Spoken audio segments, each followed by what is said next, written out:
So there's this thing going around on HBO Max, and it's the Zack Snyder's cut of Justice League. So I've heard some pretty good things about it, so I decided to check it out. And I don't really remember too much about the original 2017 version of Justice League. All I remember is not liking it at all and thinking it was kind of like, I was like, oh, that's kind of discount Marvel. They try to rip off Marvel, and it just epically failed for them. That's kind of the main thing that I remember for the original Justice League. So I don't have too many positive things about the original Justice League. So therefore, I wasn't really particularly excited to watch this new Zack Snyder's cut of the same movie. But that also led to me having lower expectations. And I've discussed on this podcast before that expectations certainly matter, especially in entertainment. I mean, really with anything in life. You know, if you expect to fail an exam, but you get a D, well, you exceeded expectations. So, and I'm not saying like this film is bad by any means. Because of those low expectations, this film, it actually kind of blew me away how much better it is. So let's just kind of get into it. I mean, I got to say, credit was where credit is due. The Snyder Cut was pretty good. I was like, oh, wow, this is actually really heavily entertaining. But, I mean, that's it's also 4 hours long. So it's a long film, but it's almost like a mini series in a way, because the 4 hour time period is split into parts. There's 6 individual parts that the film is split into, and then there's an epilogue part. So it's really 7 parts. And these parts range between like 20 to 30 minutes, I believe. So like each part is like its own like episode of a mini series. So you can watch it like that if you want. But I mean, I decided to watch it all in one sitting and like binge it. And because I did that, kind of says something that I was entertained for the whole runtime, really. So, I mean, another thing to kind of just mention before you watch it is that this is in 4:3 aspect ratio, which I thought was really fucking weird. Think of The Lighthouse was shown in 4:3 aspect ratio. It's like a narrow frame that you watch it on your TV. It's not widescreen. So, very weird choice, especially for a comic book film. I read somewhere online that this was just to preserve Zack Snyder's original vision. A weird creative choice for a comic book film. I think it just kind of deters from the spectacle of it. I mean, I prefer widescreen. I mean, maybe not in The Lighthouse. The Lighthouse is a very unique case and just kind of adds atmosphere and like tone and the like throwback feel, the classical feel of that film. But if you're doing it for a comic book movie, let alone a Justice League movie, it was just a weird choice. But I mean, again, after 20 minutes, you're kind of used to it and didn't really bother me. But what I think this new version of the Justice League did so much better than the 2017 version is just the general tone of it just felt way different and more of what I wanted to see out of the DC cinematic universe. Because I think what DC has going for it is its darker, more grittier tone than Marvel. Like, I think the worst thing that DC can do is try to be Marvel. That's the worst thing you can do. You want to set yourself apart and be unique. And I mean, you have Batman, you have other heroes that are kind of that have a dark and gritty side. The villains are clearly better than Marvel, in my opinion. At least Batman villains alone are better than all Marvel villains, I think. Maybe not all. It's a little bit of hyperbole, but you kind of get what I'm saying. I mean, Joker's a pretty fucked up villain. I mean, and like they play up on that at the very end of this film, which I thought was really awesome. It was really nice to see Jared Leto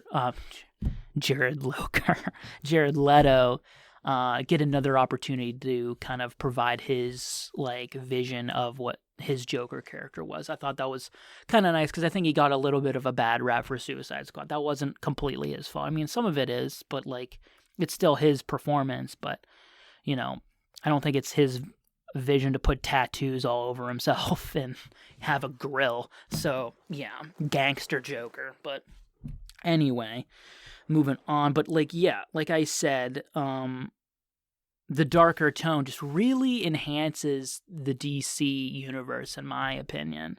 You know, I think that's why films like Suicide Squad, the 2017 version of the same film, of Justice League, the 2017 version of Justice League, and, you know, most recently Birds of Prey, why they don't work is because they try to be a little bit too much like Marvel. Like, when I watched Suicide Squad, I was just like, this kind of feels like a sort of villain ripoff version of Guardians of the Galaxy to me.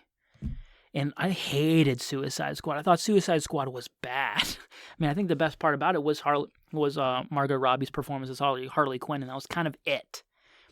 Honestly, I thought Jared Leto's Joker, sorry, I don't know why I can't speak, I've been talking for a while. Jared Leto's Joker was probably one of the better things in Suicide Squad, and that says a lot about that film. That film is just bad. But like I said, like, you know, it tries to be so much like Marvel with its bright colors and its bombastic color palette, its humor, its action, and its weird, quirky characters. You know what I mean? It's just kind of, it felt like Marvel, and it's just like, well, why would I watch this film when I can just go and watch a Marvel film that's clearly better? So, and built up more, and has more characterization in it, and you care a little bit more.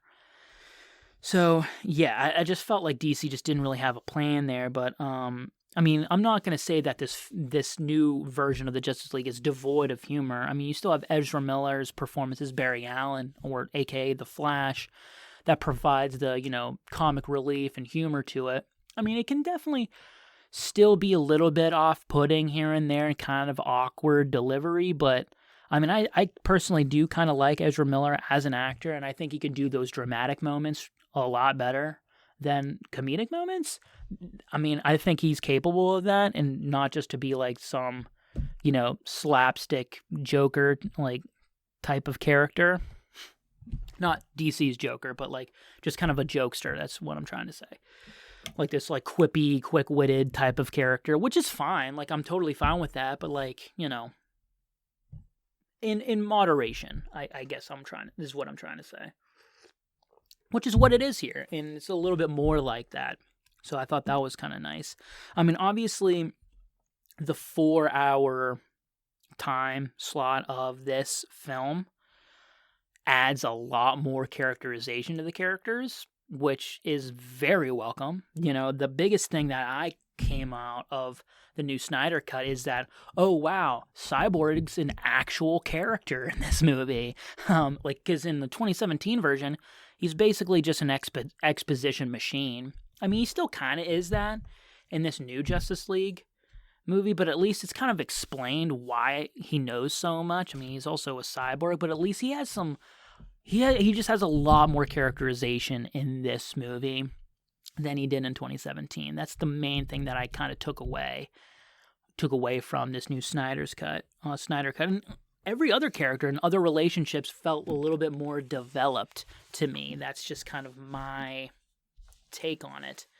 And like the chemistry between the Justice League members, like it's given time to breathe a little bit more, and you kind of see, and like you see the dynamics between each character. I'm like, okay, this is way better, and it's not rushed, you know. But I mean, again, Zack Snyder was allowed his original vision in his original cut, and I think honestly, the more and more I watch films that provide the original vision of the director, it's just better. I think more often than not, it's a better experience. I mean, if you look at,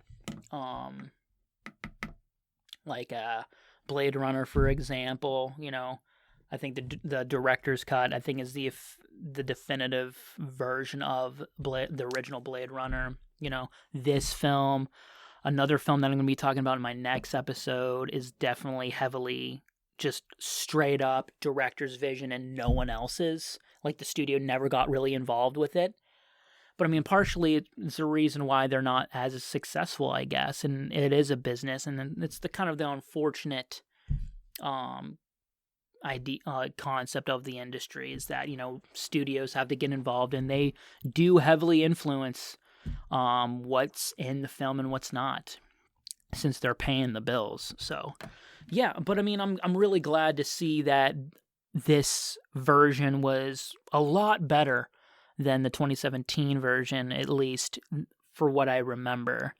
I mean, like I said, I don't remember too much about the 2017 version, but I mean, I know there were some good things about the 2017 version that I do remember. Like, I do remember the musical cues and the certain type of musical themes for each character, like the Wonder Woman themes, the Superman music, even like down to some minor characters or like villains, like Lex Luthor's theme is very like noticeable. And this is probably the biggest thing that DC has apart that's different from Marvel is the music. I believe is way better, a lot more recognizable and more almost iconic in a way, more epic. Like, I think Wonder Woman's music is awesome. I love Superman's theme from Man of Steel, and they use that. I love it. It's so good and so, I don't know, like, just uplifting. I love his theme. I love the music from Man of Steel, and they use a lot of callbacks from Man of Steel in the Snyder cut, and I love that. I don't know, it's just it's emotional music is what I'm trying to say, and it's great. It's composed by Hans Zimmer. I mean, both, I think Wonder Woman and Superman are composed by Hans Zimmer, and like, there's no one better in the fucking game right now. Like, everyone kind of knows who Hans Zimmer is at this point. He's pretty much another John Williams. So yeah, Hans Zimmer is the shit. But like, also the special effects are really great. I mean, a lot of it is computer generated and CGI, but like, it looks really good though. Like, it's noticeable, but like, it's really good. Like, Steppenwolf, the main villain, weirdly actually has a little bit more characterization. I actually really liked Steppenwolf in this Snyder cut, and I thought his look was really cool. I loved his look. Very intimidating. I liked him a lot.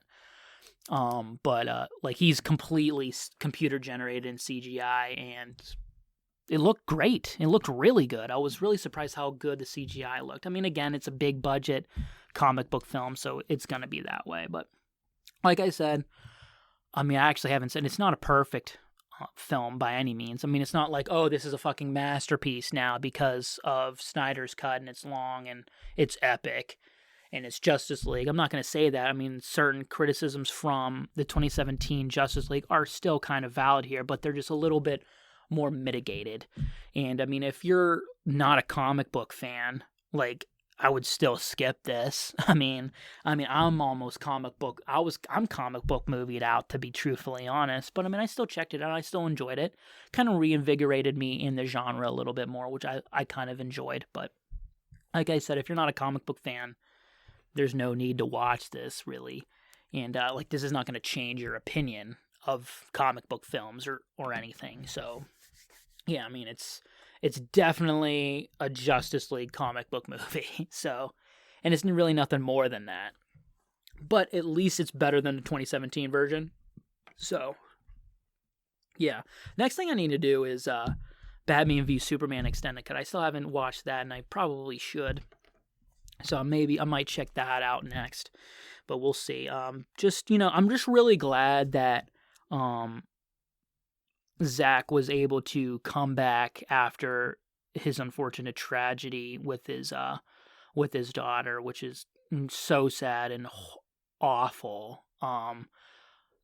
Look it up online if you want to know exactly what it is, but it's pretty horrible. It's probably one of the worst things that probably could happen to you, as a father. So, I'm really happy for him to be able to, gather the strength and come back and finish his vision, and shout out to the people who gave him the opportunity to come back and really put his stamp on the original film that he wanted, because it's something great that we got, and no one really asked for it. No one was really expecting it, but we got it. And I'm really thankful for him for giving me, and I think he's definitely the guy to kind of champion this new DC universe now. I think he's the guy. I think his directorial vision definitely fits with the dark and gritty tone of the DC